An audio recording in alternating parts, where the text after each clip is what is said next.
Hello friends, today I'm going to show you how to create this beautiful, absolutely very cute snowman. And it's going to be a startup. I do apologize, it is not a full tutorial. I will leave a time lapse after I give you like the general instructions of the first two rows.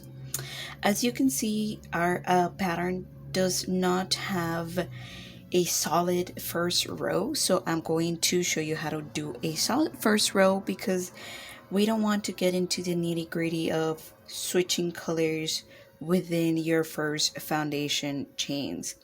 The reason being is because we're going to, or at least I'm going to show you how to do this tapestry with a Tunisian simple stitch. You're going to need or not, I mean, this is a rather smaller project, but if you'd like, you can always purchase your own Tunisian crochet hook. It's just a little bit longer, I mean way longer compared to a regular crochet hook. But let's get started. We're going to chain 17. So now that we have our 17 chains, we're going to turn our work onto the back side. And if you've run your fingers through the back side of your chains, you're going to feel little bumps. Well, those little bumps are going to help us do our Tunisian simple stitch. We're going to skip this very first bump and go straight to the second bump right here.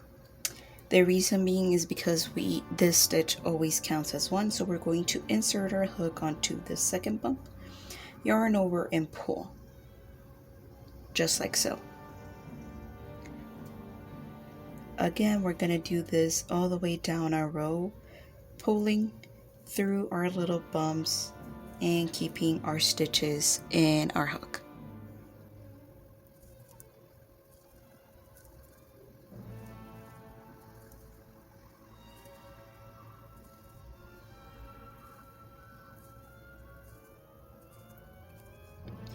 If you do find yourself having a little bit of a trouble inserting your hook through the bumps, that means you have a little of a tighter tension, so you can always undo like this very first row and redo your chains, and of course have a looser tension. But Tunisian simple stitch is very peculiar when it comes to stitching, because you go through a row twice, so you go forwards and you go backwards. We're going to do our return pass now. We're going to chain 1 onto the very last stitch. We're going to yarn over and pull through 2 of our stitches. Again, yarning over and pulling through 2, pulling through 2 all the way down our row.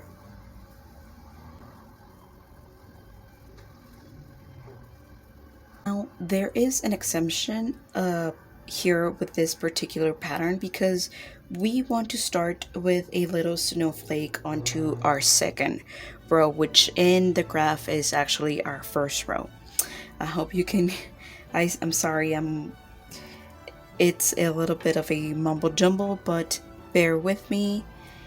We are going to introduce a white color.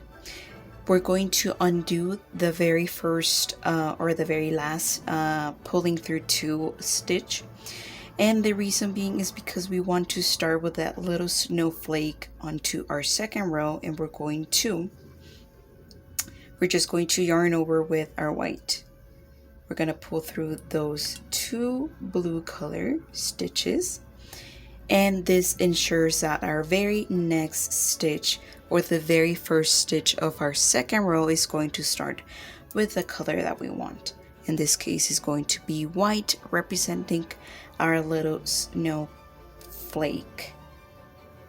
And then we have 3 blue stitches, so we're going to drop our white, we're going to pick up our blue, and this is going to be the repeat for the rest of our project. This row is going to be the repeat for the rest of our project, and we're going to insert our hook onto the front loop only of our previous row, and we're going to yarn over and pull for 1 stitch.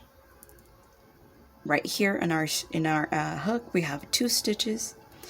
We're going to again only inserting our hook onto that front loop only, I am going to try and catch my white yarn or my white tail so that it doesn't unravel on me. Pull through, and that is 2 stitches of this blue yarn.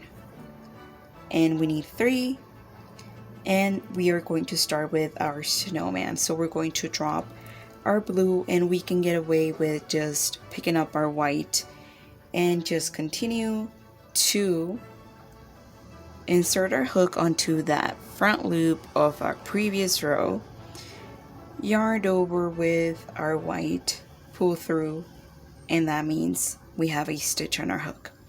Always remember to leave that loose piece of yarn onto the back side nice and loose so it doesn't create unnecessary tension and warps your project.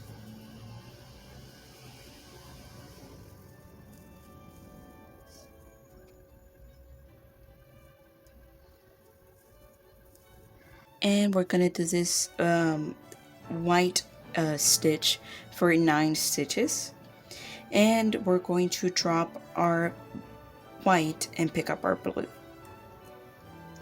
In the graph, we should end up with 4 little loops. It seems that I might have skipped one, but fret not. If you ever find yourself in this situation, you can always just yarn over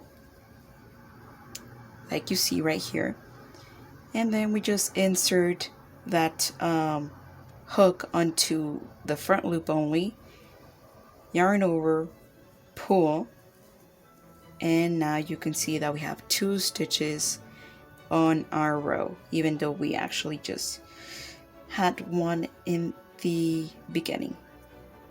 We're gonna drop our blue and pick up our white for that little snowflake, yarn over and pull. Again, dropping our white, picking up our blue, inserting, pulling, and now we have to do our return pass. We're going to chain 1 onto the very last stitch and pull. Now this is a rule that pertains to color changes. So whenever you have 2 different color stitches in your hook, you always use that second color stitch to pull through. In this case, we're going to drop our blue and pick up our white. And we pull through that blue and through that white. Yet again, we're going to change colors because we have 2 different color stitches and we always use that second color stitch. We're going to pull through that white and through that blue. Yarn over again, pull through those 2 blue stitches, and we do a color switch yet again. And then we continue to pull all the way through.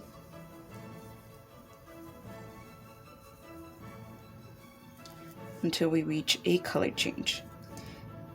Again, we just pick up our blue, pull through,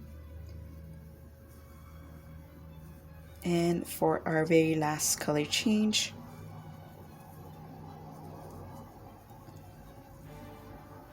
and pull through. And your project should be looking just like this.